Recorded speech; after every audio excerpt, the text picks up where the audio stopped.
오늘 하나님께서 저희들에게 주시는 말씀입니다. 사도행전 28장 11절에서 16절까지 저 한 절 여러분이 한 절 교독하겠습니다. 석 달 후에 우리가 그 섬에서 겨울을 난 알렉산드리아 배를 타고 떠나니 그 배의 머리 장식은 디오스구로라. 수라구사에 대고 사흘을 있다가 거기서 둘러가서 레기온에 이르러 하루를 지낸 후 남풍이 일어나므로 이튿날 보디올에 이르러 거기서 형제들을 만나 그들의 청함을 받아 이레를 함께 머무니라. 그래서 우리는 이와 같이 로마로 가니라. 그곳 형제들이 우리 소식을 듣고 아비오 광장과 트레이스 타베르네까지 마주러 오니 바울이 그들을 보고 하나님께 감사하고 담대한 마음을 얻으니라. 우리가 로마에 들어가니 바울에게는 자기를 지키는 한 군인과 함께 따로 있게 허락하더라. 아멘. 오늘도 말씀의 은혜를 간구합니다. 살아계신 하나님께서 생명의 말씀으로 우리의 영혼을 소생시키시며 의의 길로 인도하심을 믿습니다. 말씀을 받는 우리의 마음밭이 먼저 말씀이 뿌려지기에 좋은 옥토의 그러한 은혜로 받을 줄 믿습니다. 지난주 말씀 잠시 돌아봅니다. 그레네데 섬 미항을 떠났던 배는 14일간의 그 생사를 넘나드는 표류 끝에 멜리데라는 섬에 이르게 됩니다. 거기서 이제 세 가지 은혜를 지난주에 나눴죠. 첫 번째는 섬 사람들의 이 특별한 동정, 이례적인 친절의 섬김을 받았습니다. 둘째는 독사에 물리는 은혜, 죽을 고비로 인하여 오히려 이런 독사에 물린 것이 오히려 화가 복으로 변하는, 살인자라로 몰리는 위기가 있었지만 결국은 예수 그리스도를 증거할 수 있는 그러한 은혜가 있었습니다. 마지막으로 3개월 동안 이 멜리데 섬에서, 몰타 섬에서 겨울을 안전하게 지낼 수 있었고 결국 로마로 다시 떠날 수 있는 은혜가 그들에게 임했습니다. 그 10절 11절 한번 보십시오. 사도행전 28장 10절. 후한 예로 우리를 대접하고 떠날 때에 우리 쓸 것을 배에 실었더라. 석 달 후에 우리가 그 섬에서 겨울을 난 알렉산드리아 배를 타고 떠나니 그 배의 머리 장식은 디오스구로라. 떠날 때 참 좋았습니다. 멜리데셈 그 섬 사람들이 후한 예로 우리를 대접하였다. 떠날 때 우리 쓸 것까지 배에 실어 주었습니다. 참 웬 넉넉한 은혜입니까? 섬에 들어올 때 널조각 의지하여 들어왔던 삶이었습니다. 어딘지도 모르고 도착했죠. 앞이 보이지 않았던 깜깜한 삶이었는데 지금은 어떠합니까? 후한 대접을 받으며 그리고 원래 가고자 했던 목적지에 갈 수가 있었습니다. 사도행전이야말로 참으로 반전의 반전의 연속임을 볼 수 있습니다. 확인할 수 있었습니다. 저와 여러분이 이제는 끝났다, 이제는 끝인 것 같다 라고 하는데 끝이 아니고요. 이제는 죽을 것 같다. 그런데 죽지 않고요. 반전의 연속이 바로 사도행전입니다. 사랑하는 성도님 여러분, 저와 여러분의 삶은 우리 주 예수님의 것입니다. 저와 여러분의 주인 되시는 주님께서 우리의 인생을 인도해 주시고 책임져 주실 것을 믿으시기 바랍니다. 살아야 할 때 살아야 하고요. 죽어야 할 때 죽는 은혜를 간구합니다. 살 때도 죽을 때도 예수 그리스도를 믿는 은혜, 예수 그리스도와 항상 동행하는 은혜가 저와 여러분에게 있기를 주님의 이름으로 축원합니다. 로마로 먼저 들어가기 전에 대한 이야기를 나누겠습니다. 로마에 들어가기 전에 오늘 그 11절 그 하반절에 보면 이제 겨울을 난 알렉산드리아 배를 타고 떠났는데 그 배의 머리 장식에 대해서 누가가 잠시 언급을 합니다. 머리 장식이었던 그 배의 머리 장식이었던 그 디오스구로라는 이 친구들은 제우스의 쌍둥이 아들들을 말하죠. 제우스 신과 그 달의 신 레다 사이에 태어난 쌍둥이 형제 그 카스코르와 폴룩스를 가리키죠. 그래서 어떤 영어 성경들은 이렇게 이제 카스코르와 폴룩스로 이제 번역을 하긴 해놨는데, 지금도 사실 몰타섬을 방문하면 참 많은 배들이 있죠. 왜냐하면 이게 섬나라니까 여러 항구들이 있고요. 근데 이제 영상으로 저도 보았지만 이 배를 이렇게 장식을 하는데 참 아름답게 장식을 했더라고요. 마치 이탈리아 온 것 같은 그러한 정서인데, 참 아기자기한 배들을 참 여러 이색적인 색깔들로 이렇게 칠을 하고, 제가 참 제 눈에 들어왔던 것은 그 배의 앞머리에 두 눈을 한눈 이렇게 양쪽씩 두 눈을 그려 넣는 그런 관습을 보았습니다. 참 명시적으로는 이 나라가 몰타가 지금 가보면 95%가 크리스찬이라고 그러는데 이제 캐톨릭이죠. 근데 이제 이런 문화들을 보면 이런 여러 가지 관습과 미신들의 이러한 부분들이 있습니다. 그들을 지키는 신의 눈들이라는 것이죠. 지금 이러한 문화 관습들이 몰타에 있다. 그리고 로만 캐톨릭이지만 하나님을 아는 자들이거든요. 그런데도 이러한 눈들을 그려놓고 배를 타고 있다. 여러분 어떻게 생각하십니까? 참 사람은 수천 년이 지나도 변하지 않는 것 같아요. 그죠? 사람의 어떤 본질을 이야기하는 거예요. 누군가 자신을 지켜주기를 원하고요.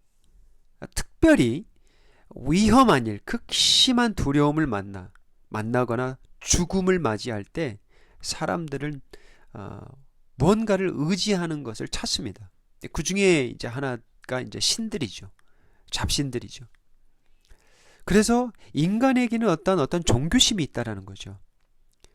그러니까 사도 바울이 타고 갔던 그 배에 제우스의 그 쌍둥이 아들 그러한 장식을 한 것이나, 지금 2000년 후인 몰타에 가보면 배들의 그 머리 그 앞에 그 수호신의 눈을 그려넣는 거 보면 2000년이 지났는데도 사람은 이렇게 참 문화하고 관습이겠지만 이게 미신적인 문화겠죠. 누가는 알고 있었습니다. 제우스 쌍둥이는 실제가 아님을, 그저 사람이 만든 미신이고 신화임을 알고 있었을 것입니다. 사랑하는 성도님 여러분, 여러분 진짜 믿는 하나님에 대해서 알고 있습니까? 믿으며 살아가고 있습니까? 혹시 따로의 신앙은 아닌가요? 신앙 따로, 교회 따로, 삶 따로. 다시 말하면 예수도 믿고 때에 따라서는 다른 신들도 믿고 조상도 믿고 우리가 알지 못한 여러 우상들을 또 의지하는 이러한 모습, 저와 여러분에게 있을 때도 있죠. 자, 사도행전을 기록한 누가 이제 사도행전의 끝을 어떻게 맺고 있는가, 마무리를 어떻게 짓고 있는가. 이 사도 바울과 마지막까지 함께 했던 누가는 이 선교팀이 어떻게 로마에 들어갈 수 있었는지에 대해서 좀 자세하게 기록하죠. 자, 12절, 13절 한번 보세요. 수라구사에 대고 사흘을 있다가 거기서 둘러가서 레기온에 이르러 하루를 지낸 후 남풍이 일어나므로 이튿날 보디올에 이르러. 여러 지명들이 좀 나오는데, 정리를 해보면 그 멜리데 섬을 떠난 일행은 먼저 수라구사라는 곳에 도착합니다. 3일을 머물렀다라고 그러죠. 그러니까 수라구사는 그 시칠리아 수도를 말합니다. 그러니까 수라구사에서 이제 레기온으로 향하는데 3일 후에, 레기온은 지금으로 말하면 이탈리아 반도의 발끝 부분이죠. 여러분 이탈리아 지도 보면 그 구둣발 같이 생겼잖아요. 그래서 발끝입니다. 발끝 제일 밑이죠. 그러니까 이제 이탈리아 반도에 도착했다라는 말이죠. 그래서 거기서 이제 하루를 지내고 이튿날 보디올로 향했다라고 하죠. 이 보디올은 이제 로마로부터 남쪽으로 약 240km 떨어진 곳입니다. 14절 보겠습니다. 자, 거기서 형제들을 만나 그들의 청함을 받아 이레를 함께 머무니라. 그래서 우리는 이와 같이 로마로 가니라. 이 보디올에서 일주일을 머물 수 있었습니다. 여기서 우리가 한 번쯤 생각해 볼 수 있는 하나의 그 질문이 있다면, 로마로부터 240km 떨어진 곳에 어떻게 이렇게 크리스찬들이 있었는가라는 질문입니다. 가장 타당성 있는 합당한 논리는 사도행전 2장 5절을 한번 보시기 바랍니다. 우리가 사도행전 쭉 우리가 지금 28장 마지막 절까지 왔지만 2장 여러분 기억하시죠? 그 오순절을 지키기 위해서 수많은 경건한 유대인들이 천하 각국으로부터 와서 예루살렘에 머물러 있었습니다. 그죠? 천하 각국 그 출신들을 구체적으로 언급하는데 몇 절이 있었죠. 그 중에 10절을 한번 보시면 그 부르기아와 밤빌리아, 애굽과 구레네에 가까운 리비아 여러 지방에 사는 사람들과 로마로부터 온 나그네, 곧 유대인과 유대교에 들어온 사람들과 이렇게 나오죠. 그러니까 우리가 한 가지 확인할 수 있는 것은 오순절 절기를 지키기 위해서 로마에서부터 온 유대인들과 유대교로 개종한 이방인들도 있었다라는 것이죠. 다시 말하면 혈통은 유대인이 아니지만 또 뭐예요? 이방인들도 있었다라는 거죠. 참고적으로 그 오순절 하는데 뭐죠? 오순절이 어떤 날이죠? 예, 구약의 절기입니다. 많은 분들이 또 오순절 하면 신약으로 알고 있는데 구약의 절기입니다. 두 가지 측면이 있는데 그 땅의 소산, 즉 첫 밀추수를 거둬서 하나님께 감사드리는 절기죠. 다시 말하면 우리가 하나님의 것임을 인정하는 믿음의 예배, 그리고 우리의 삶의 근원이 하나님입니다 라는 감사의 절기죠. 그리고 또 하나는 어떤 의미가 있냐면, 오순절은 여러분 아시죠? 출애굽한 모세와 이스라엘 백성들이 6월절 이후죠. 그게 패스오버, 6월절 이후에 이제 시내산에 도착해서 율법을 받은 시기가 있습니다. 그때를 보통 50일이 지난 때라고 해서, 펜타코스트라는 말은 펜타, 이 50이라고 관련된 거죠. 그래서 50일이 지난 이스라엘 백성들이 하나님으로부터 율법을 받았다. 그래서 이때를 그들의 정체성, 하나님의 백성으로 거듭났다라는, 특별히 출애굽과 율법에 대한 이러한 절기와 연관을 시킵니다. 자, 그런데 이들이 무엇을 목격하냐면, 이 오순절을 지키기 위해서 천하 각국에서 왔던 이 유대인들과 유대교로 개종한 이방인들이 무엇을 경험하게 되냐면, 예수의 제자들이 소리내어서 기도를 하는데 난생 처음으로 보게 된 아주 신비한 은혜를 목격하게 됩니다. 다름 아닌 각 나라의 언어, 각 자기 나라 방언으로, 랭귀지죠. 그러니까 하나님의 큰 일의 말함을 듣게 되는 거예요. 자기의 언어로. 이거 놀라운 하나님의 은혜죠. 수많은 언어들로. 이때 사도 베드로가 구약 요엘서 2장의 말씀, 그리고 다윗 시편 16편과 110편의 말씀을 통해서 한 가지 진리를 선포합니다. 이게 바로 사도행전 2장 36절에서 38절입니다. 한번 같이 읽어볼까요? 그런즉 이스라엘 온 집은 확실히 알지니 너희가 십자가에 못 박은 이 예수를 하나님이 주와 그리스도가 되게 하셨느니라. 그들이 이 말을 듣고 마음에 찔려 베드로와 다른 사도들에게 물어 이르되, 형제들아, 우리가 어찌할꼬 하거늘 베드로가 이르되, 너희가 회개하여 각각 예수 그리스도의 이름으로 세례를 받고 죄사함을 받으라. 그리하면 성령의 선물을 받으리니. 오순절에 이 성령의 강림의 은혜가 임했습니다. 다시 말하면 구약의 오순절과 연관을 시키면 이 영적인 첫 열매, 그리스도인들, 교회의 어떠한 그 열매, 십자가로 인한 또 한 번의 출애굽이 있었다는 거죠.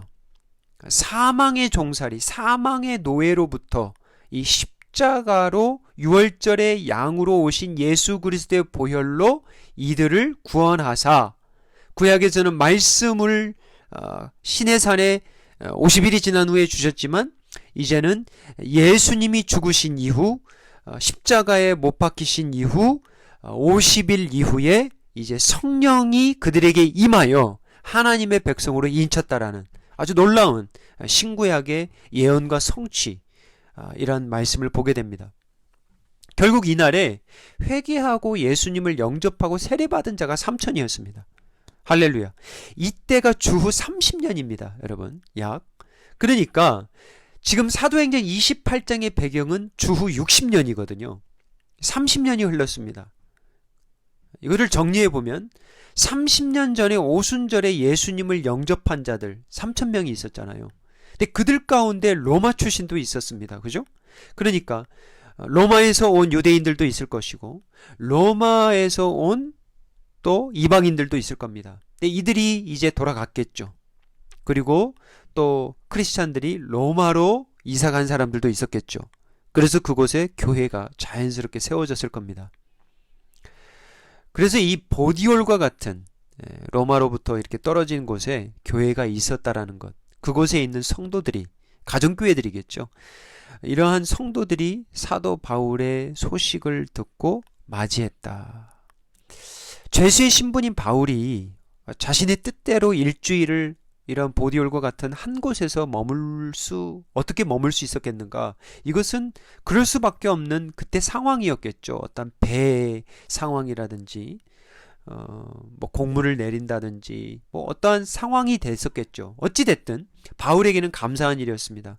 모처럼 성도들과 함께 교제하는 시간을 가졌을 것이고, 그동안 살아계신 우리 주님께서 어떻게 선교지를 통해서, 예루살렘을 통해서 이 유럽과 이 소아시아, 이 터키와 이곳에 어떻게 하나님이 역사하셨는지, 얼마나 많은 이방인들이 주께 돌아오고 있는지, 인도하셨는지 성도들과 나눴을 겁니다. 그리고 무엇보다도 자신이 왜 로마로 갈 수밖에 없었는지, 왜 죄수의 신분으로 들어가는지에 대해서도 나눴을 겁니다. 함께 예배드리고 기도했을 겁니다. 식사도 하고요.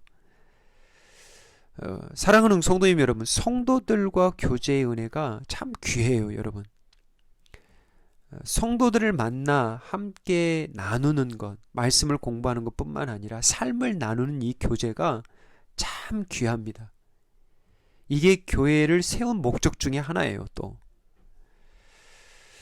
그래서 우리와 같은 이러한 작은 교회가 이렇게 서로를 알아야 된다는 거죠. 성도들을 서로 알지 못하면 어떻게 한 몸으로 우리가 섬길 수 있냐라는 것입니다. 이 팬데믹 시대에 우리가 간구해야 될 것, 성도들의 교제의 문이 다시 열릴 수 있도록. 물론 우리가 주 안에서 기도하고 말씀으로 우리가 나누지만 이렇게 서로 만나서 교제하고 서로 섬기고 웃고 슬퍼하고 함께 이렇게 떠나고 함께 만나는 이러한 놀라운 은혜가 다시 있어야 되겠죠. 15절입니다. 그곳 형제들이 우리 소식을 듣고 아비오 광장과 뜨레이스 타베르네까지 맞으러 왔다. 그 바울이 그들을 보고 하나님께 감사하고 담대한 마음을 얻으니라. 그러니까 로마에 있던 성도들이 바울이 도착했다는 소식을 듣고 마중하러 나온 거죠. 보디올에서 일주일을 머무는 동안에 사도 바울의 도착 소식을 전해 들었던 것으로 보입니다. 로마에 있던 성도들의 귀에. 근데 로마에 있던 성도들은 로마에서 기다리지 않았습니다. 이 아비오 광장과 트레이스 타베르네까지 나왔어요. 아비오 광장은 로마에서 남쪽으로 약 70km 떨어져 있고요. 그 트레이스 타베르네는 예전 성경은 삼관이라고 나와 있죠. 그 three tavern이라 가지고 세 여관이라고 번역이 되어 있습니다. 로마에서부터 남쪽으로 한 50km 떨어진 곳입니다. 그러니까 참 여러분이 바울이었다면 50km에서 70km 떨어진 곳에서 자신을 마중하러 나온 이 성도들을 보면서 여러분의 심정이 어땠을까요? 바울의 심정이 어땠을까요?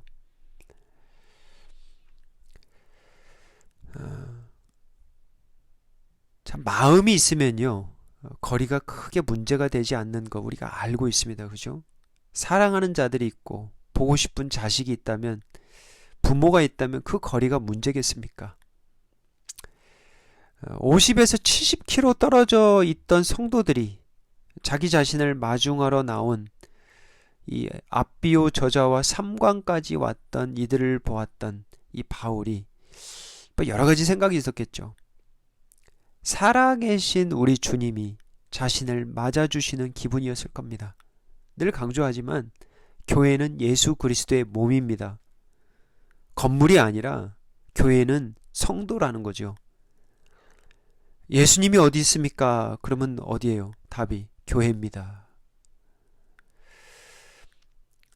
바울은 다시 한번 예수 그리스도의 변치 않는 사랑하심과 인도하심을 로마 성도들의 환대와 접대를 통해서 경험했을 겁니다. 특별한 동정이에요. 이례적인 친절 아닙니까? 흔히 볼 수 없는 섬김 아니에요. 참 축복이죠. 전에는 멜리데 섬에서 이러한 이례적인 친절을 받고, 지금은 70km 떨어진 로마 교인들이 여기까지 와서 섬겨주고 교제하고, 참 감사합니다. 오늘 본문 15절 하반절을 보시면 바울이 그들을 보고 하나님께 감사하고 담대한 마음을 얻으니라. 여러분, 바울을 어떤 사람으로 알고 있습니까? 여러분, 바울도 저와 여러분과 똑같은 사람이에요. 왜 두려움이 없겠습니까? 왜 염려가 없겠어요? 이제 로마가 코앞인데, 로마에 온 이유가 무엇이었어요? 결국은 가이사 앞에 서기 위함이잖아요. 로마 황제 앞에 살아계신 예수 그리스도를 선포하기 위함이잖아요. 황제 당신이 주가 아니라 예수 그리스도만이 이 땅의 주인이시요, 구원자 되심을 선포하기 위해서 이 땅에 온 거 아니에요. 이러한 가운데 자신을 극진히 맞이하고 함께 교제하고 이런 섬김을 통해서, 기도를 통해서 담대함을 얻었다라고 나오잖아요. 용기를 낼 수 있었다라고 나오잖아요. 이게 맞는 얘기예요, 정말. 저도 그래요. 성도 한 사람을 통해서 용기를 얻는다니까요. 참 이게 목회자가 그렇더라고요. 성도를 통해서 참 희노애락을 경험합니다. 너무 기뻐할 때 너무 기쁘고요, 또 슬플 때는 너무 슬프고요. 누구를 통해서? 성도들을 통해서. 그게 교회고요. 그것이 가족 공동체고요. 왜 아파하는가? 왜 같이 힘들어하는가? 주 안에서 한 몸, 한 가족임을 이제 경험하고 나아가기 때문이겠죠. 여기서 한 가지 살펴볼 것은, 사도 바울은 한 번의 기회가 있었습니다. 그게 무슨 기회냐면 로마를 가지 않아도 될 수 있는 기회가 있었습니다. 여러분 기억하세요? 사도행전 26장 30절에서 32절 보시면, 그때 이제 아그리빠 왕과 총독 베스도가 사도 바울의 마지막 변증을 듣고 내린 결론이었잖아요. 왕과 총독과 버니게와 그 함께 앉은 사람들이 다 일어나서 물러가 서로 말하되, 이 사람은 사형이나 결박을 당할 만한 행위가 없다 하더라. 이에 아그리빠가 베스도에게 이르되, 이 사람이 만일 가이사에게, 황제에게 상소하지 아니하였더라면 뭐 할 수 있었다? 석방될 수 있을 뻔하였더라 하더라. 그러니까 사도 바울이 로마 황제 가이사에게 상소하지 않았다면 사도 바울은 석방될 수 있었다라는 것이죠. 죄수의 신분에서 풀려날 수 있었다라는 이야기입니다. 그런데 사도 바울은 이렇게 해서라도 로마에 들어가고 싶었던 것이죠. 그게 주의 뜻이고 주의 말씀에 순종하고 싶어서. 그런데 두 번째로, 이제 로마에 들어가기까지인데, 두 번째로 우리가 살펴볼 것은, 그러면 로마서에다 편지를 썼잖아요. 서신서를 보면 로마에 들어가고 싶은, 로마에 가고 싶었던 이유가 나옵니다. 1차, 2차, 3차 이러한 선교를 통해서 가장 가고 싶었던 그곳이 어디였냐? 로마였어요. 오늘 본문 사도행전 28장이 배경이 주후 60년이라면, 사도 바울이 로마서를 쓸 때, 즉 3차 선교 때 보통 고린도에 머물면서 이 로마서의 그 서신서를 썼는데, 이때를 보통 57년 정도 우리가 봅니다. 그러니까 3년 전이라고 생각하시면 되겠죠. 그러니까 로마서를 자세히 읽어보면 왜 사도 바울이 그토록 로마에 가고 싶었는 그 이유에 대해서 우리가 확인할 수 있습니다. 먼저 로마서 1장 15절에서 16절입니다. 그러므로 나는 할 수 있는 대로 로마에 있는 너희에게도 복음 전하기를 원하노라. 내가 복음을 부끄러워하지 아니하노니 이 복음은 모든 믿는 자에게 구원을 주시는 하나님의 능력이 됨이라. 먼저는 유대인에게요, 그리고 헬라인에게로다. 로마에 가고 싶었던 이유, 그 한 가지가 뭐냐? 복음 때문이라는 거죠. 자신은 이 복음을 부끄러워하지 않는다. 이 복음은 모든 믿는 자에게, 유대인이나 유대인이 아닌 모든 사람에게든 구원을 주시는 하나님의 능력이기 때문에. 그러면 그 복음 때문에 그렇게 가고 싶어라 했는데 그 복음은 무엇인가? 복음을 어떻게 이야기하고 있는가? 로마서 1장 우리가 살펴봤지만 1장 1절에서 2절 시작 부분이죠. 로마서가 이렇게 시작합니다. 예수 그리스도의 종 바울은 사도로 부르심을 받아 하나님의 복음을 위하여 택정함을 입었으니, 이 복음은 하나님이 선지자를 통하여 그의 아들에 관하여 성경에 미리 약속하신 것이라. 결국 복음은 하나님의 아들 예수 그리스도임을 밝히고 있습니다. 예수 그리스도의 이 복음은 하나님의 복음인데 이미 구약의 선지자를 통해서 약속하신 것이라는 거예요. 바울은 로마서에서 예수인 복음을 그러면 어떻게 쉽게 설명했을까요? 여러분 복음 아십니까? 목사님이 늘 복음 이야기하고 살아가면서 교회 다니면서 복음 이야기하는데, 누군가 믿지 않는 사람이 권사님, 집사님, 장로님, 여보, 아들아, 당신이 믿는 복음이 뭔지 나한테 좀 설명해 주세요. 이렇게 하면 여러분 쉽게 설명해 줄 수 있겠습니까? 사실 복음이 무엇입니까? 라고 할 때 이게 가장 중요한 질문이죠. 복음을 모르면서 신앙생활 할 수 있거든요, 사실은. 아까 그 배 이야기처럼 예수 믿으면서 자기 탄 배에 신의 두 눈을 그려놓고 살아간다니까요. 그런 거 의지하면서 바다의 신, 조상의 신, 달의 신, 별의 신, 수호신, 예수님도 믿고. 그러니까 복음을 모르면, 복음을 확신하지 않으면 이렇게 돼요. 사도 바울이 그토록 전하고 싶었던 하나님의 복음, 아들의 복음, 예수의 복음은 무엇일까? 두 구절만 나누겠습니다. 로마서에서. 로마서 3장 23절에서 24절 보면 이렇게 나와 있습니다. 모든 사람이 죄를 범하였음에 하나님의 영광에 이르지 못하더니 그리스도 예수 안에 있는 속량으로 말미암아 하나님의 은혜로 값없이 의롭다 하심을 얻은 자 되었느니라. 의롭다 했다라는 건 뭐예요? 죄사함을 받았다, 용서를 받았다, 비록 죄인이지만 의인이라 칭한다라는 뜻이에요. 그러면 이게 어떻게 가능한가? 사도 바울에게서는 이게 기쁜 소식이라는 거예요. 이게 복음이라는 거죠. 왜 이게 기쁜 소식인가? 하나님의 아들인 예수님이, 우리가 죄인인데 이 세상에 죄인이 아닌 사람이 없거든요. 우리의 죄를 대신했다는 거예요. 그게 바로 속량입니다. 십자가로. 왜 이게 복음인가? 이 죄사함의 이 속량함이 은혜로 됐다는 거예요. 값없이 받는다는 거예요. 오직 믿음으로 받는다는 거예요. 여전히 죄를 짓지만 예수의 보혈로 하나님께 나아갈 수 있는 은혜가 저와 여러분에게 인쳐졌다는 거예요. 이것이 바로 복음이라는 거죠. 믿으십니까?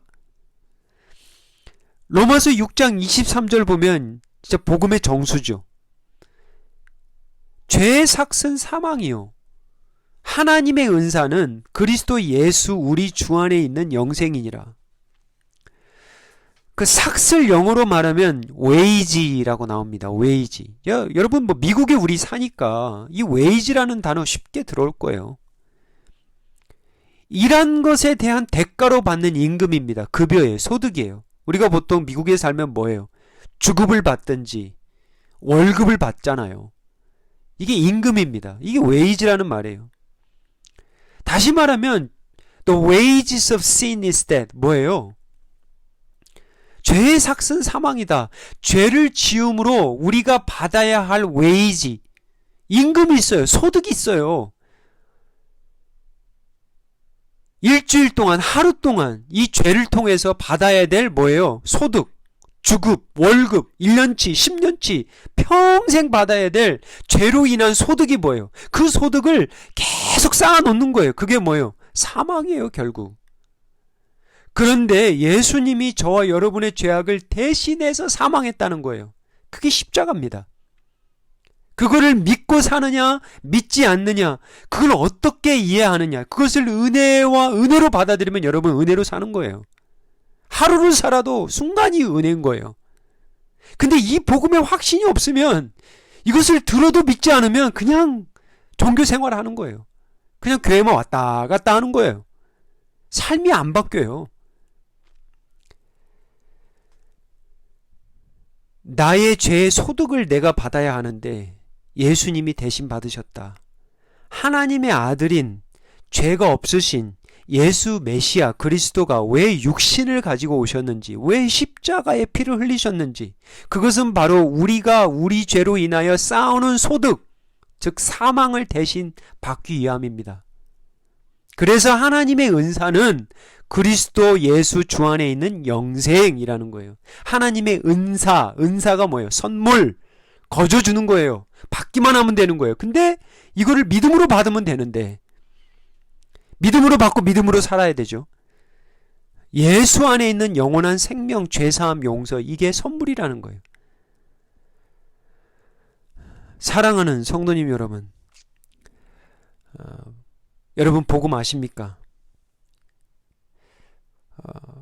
예수의 복음, 아들의 복음, 여러분이 믿는 복음이 예수의 복음, 아들의 복음, 하나님의 복음 맞습니까? 아니면 그저 또 하나의 종교, 또 하나의 그냥 신 중에 하나입니까? 사도 바울은 로마에 그토록 가고 싶었던 이유가 바로 이 예수의 복음, 아들의 복음, 하나님의 복음, 영생의 복음을 전하고 싶었던 거예요. 자, 이제 로마에 들어가기 전에, 그리고 로마에 가고 싶었던 이유, 이제 세 번째로 로마에서의 마지막 삶을 다루겠습니다. 사도행전 가장 마지막 두 구절을 한번 보겠습니다. 사도행전 28장 오늘 마지막 장의 30절에서 30절이죠. 그리고 31절 한번 보세요. 바울이 온 이태를 자기 셋집에 머물면서 자기에게 오는 사람을 영접하고 하나님의 나라를 전파하며 주 예수 그리스도에 관하여 모든 것을 담대하게 거침없이 가르치더라. 이게 전부예요. 참 이상하죠.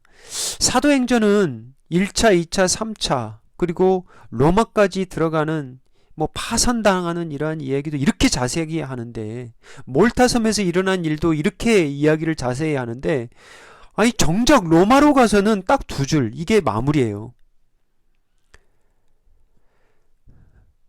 로마에 도착하고 나서는 사도 바울의 삶을 이렇게 짧게 설명을 하는데 뭐로 나와요? 주 예수 그리스도에 관한 모든 것을 담대하게 거침없이 가르치더라.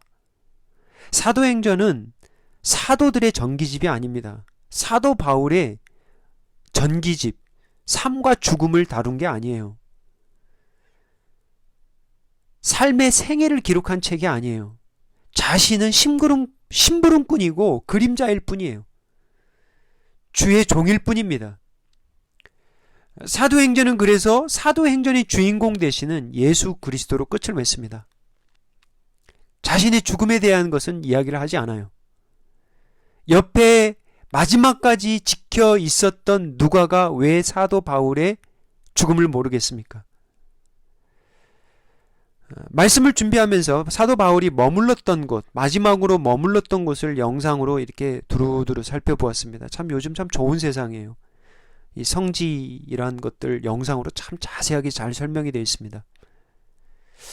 그 몇 가지를 정리해보면 보통 세 곳을 머물렀는데, 첫 번째는 바로 오늘 본문에 나왔던 그 셋집이라는 말이죠. 그러니까 사도 바울이 재판이 본격적으로 시작되기 전에 셋집에 2년간 머물렀습니다. 이거는 이제 가택연금이라고 보시면 되겠습니다. 개인 비용, 자비로 머물렀는데 이거는 어느 정도의 자유는 있었지만 여전히 쇠사슬에 매여 살아야 됐죠.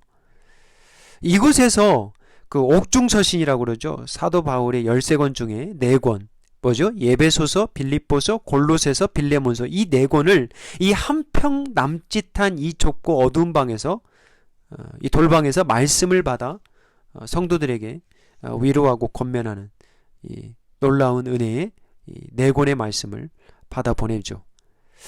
이후에요, 사도 바울이 이제 또 한번 움직이는데 재판이 이제 시작될 때 중범죄만 과뒀던 이 감옥으로 옮겨집니다. 그리고 나서 가장 마지막으로 옮겨진 곳은 어디냐? 사형 당하기 직전에 잠시 머물러야 됐던 이 참수터가 있는 이 옥입니다.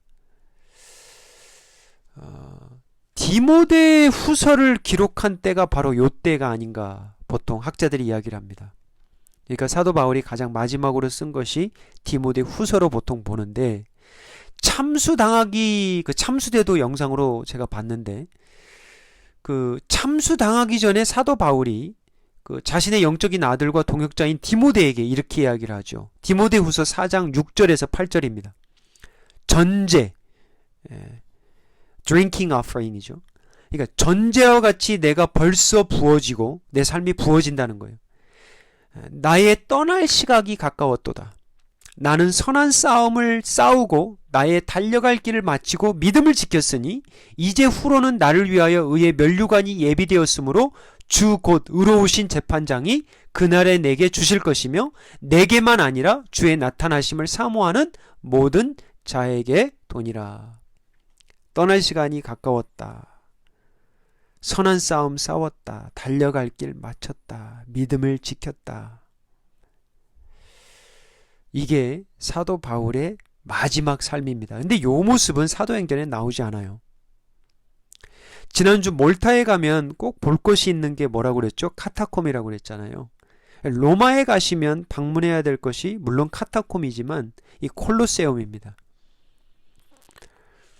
이 베드로 성당을 짓기 위해서 이 콜로세움의 대리석을 떼어 갖다가 짓기도 했다라고 그러죠. 그래서 좀 모습이 좋지 않은데 이 콜로세움은 우리가 흔히 검투사, 원형 경기장, 극장으로 알고 있는데 사실 이곳은 그리스도인들이 순교당한 곳입니다.